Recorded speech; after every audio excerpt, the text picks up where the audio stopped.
É, mas ter um coração de esguelha que está certo. É faro, direção de ventos, sabedoria, esperteza de instinto, experiência de mortes, adivinhação em lagos, desadaptação inquietantemente feliz, pois descubro que ser desadaptada é a minha fonte. Eu utilizei algumas fontes já para a dissertação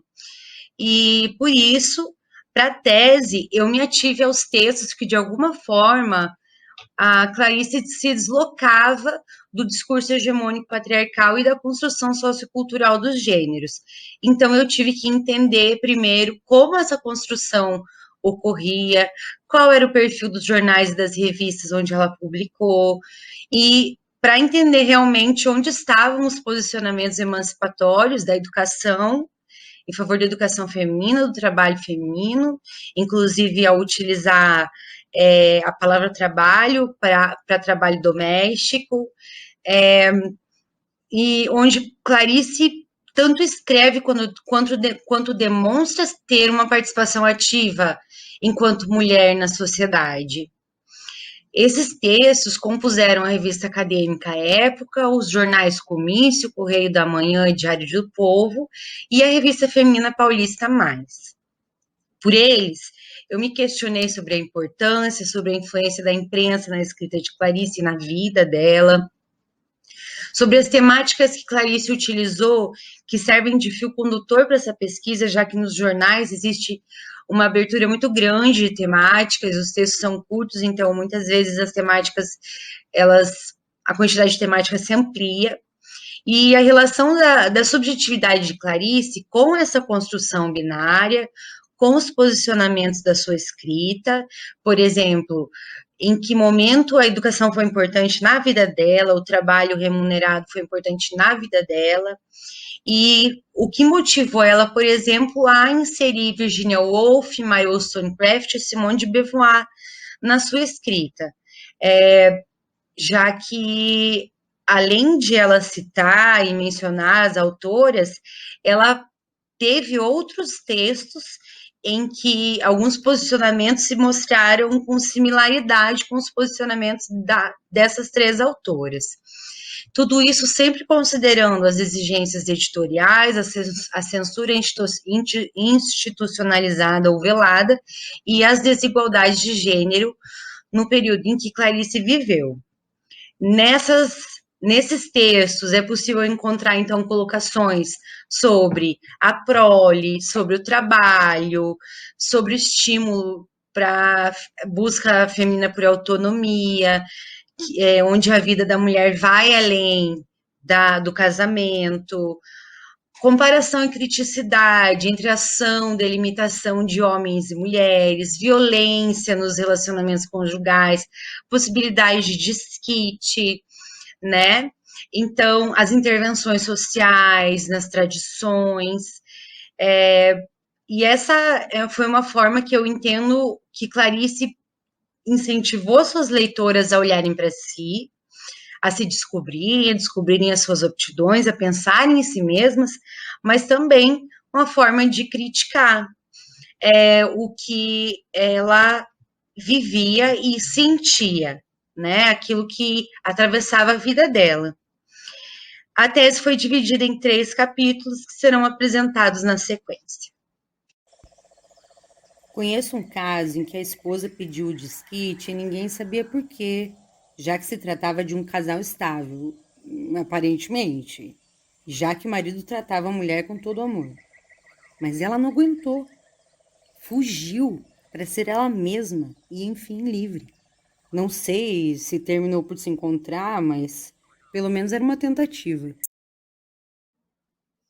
Então, no primeiro capítulo, eu exponho os marcadores sociais da Clarice, as origens dela,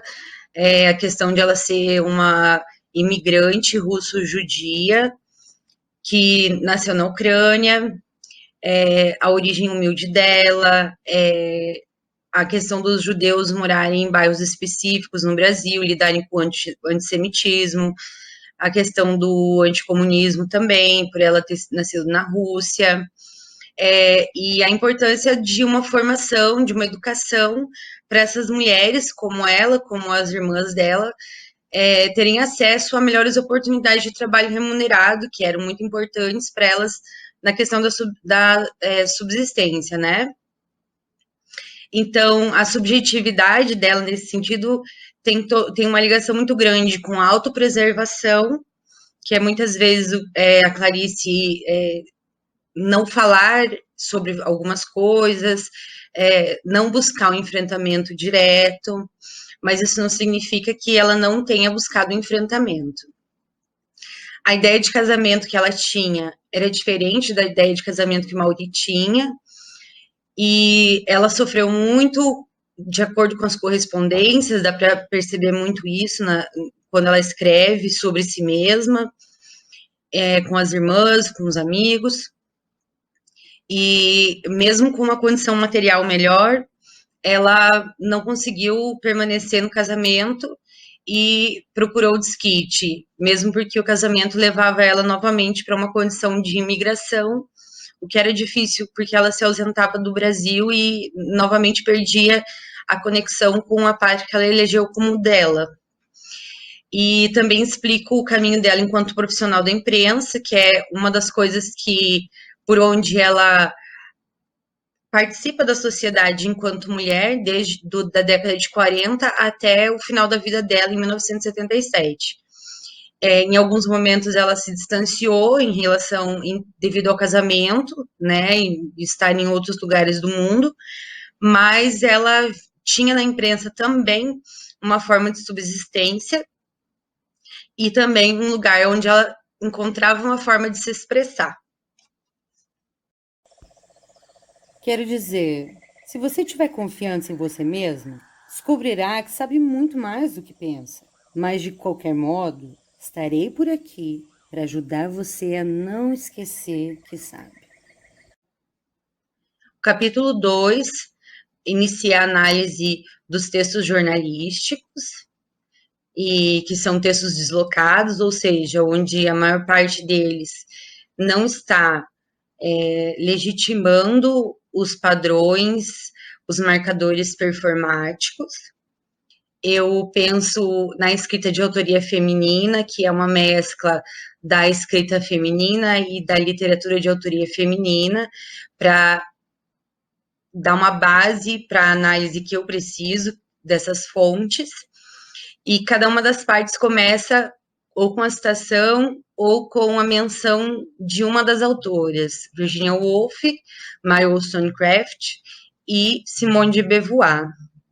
Nelas, a gente vai encontrar uma similaridade de Clarice com outros textos também e com as autoras relacionados à educação, ao trabalho femininos, ao casamento, né, as relações de poder e de gênero no casamento e também aos direitos femininos, que tem relação direta com a formação de Clarice. Cansaço, inclusive de minha liberdade íntima que foi tão duramente conquistada. Cansaço de amar um homem e descobrir que ele não merecia esse amor. Ele era grosseiro, arrogante e covarde. Melhor seria o ódio. Finalmente, no capítulo 3, eu trago a ciência secreta feminina, que é uma forma de demonstração de como a escrita clariciana era estratégica, baseada a ciência secreta feminina na Simone de Beauvoir, na criação de um contra-universo onde as mulheres se unem, e também na matemática, que era um interesse tanto de Clarice quanto do pai dela, aonde eu observo a inversão e substituição de marcadores performáticos e comprovo eles com a prova real da adição, que é uma prova real como na matemática. E analiso observações de Clarice relacionadas ao que já foi analisado antes, as relações de gênero, de poder, a construção sociocultural dos gêneros enquanto binários. Essa escrita, ela tem sim um enfrentamento, tem um viés político-social e se mostra no decorrer da análise. Um convite à imaginação. Como seria? Um convite à razão. Nem tudo é verdade ou deve ser assim tomado. Então, nas considerações finais, eu não vou retomar todas as coisas que já foram ditas, não vejo necessidade, mas é importante comentar como a contextualização histórica ela acontece desde 1920, o nascimento de Clarice durante a Guerra Civil Russa, a fuga da família no período entre guerras, é, o primeiro registro de trabalho dela durante a Era Vargas, a questão de ela ter proximidade com o governo fascista italiano durante a Segunda Guerra Mundial, sendo judia, devido ao casamento, os problemas conjugais, a luta por permanecer publicando, publicações sem o sobrenome do marido, o desquite, que por si só é um enfrentamento, né? O trabalho da imprensa, as temáticas da imprensa influenciando na escrita dela, censura velada, a censura constitucional, a questão da Guerra Fria, o combate ao comunismo, a escrita dela também na ditadura militar brasileira, apesar de eu não entrar nessas escritas especificamente, que são posteriores a 1960, eu falo pouco delas, mas tem sim uma interferência governamental na mídia que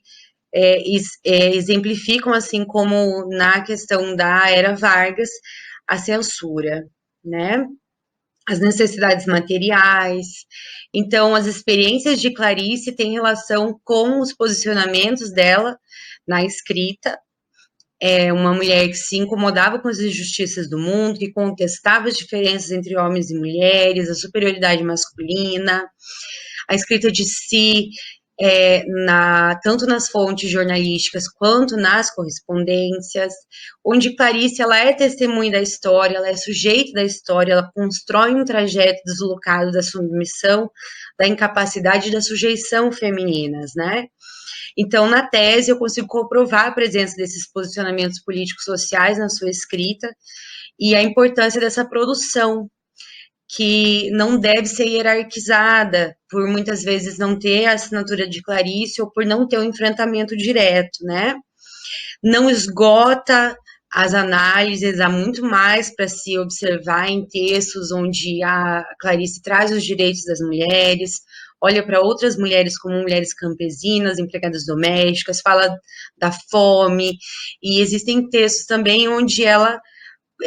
observa o que hoje a gente chama de maternidade compulsória e tenta desconstruir isso.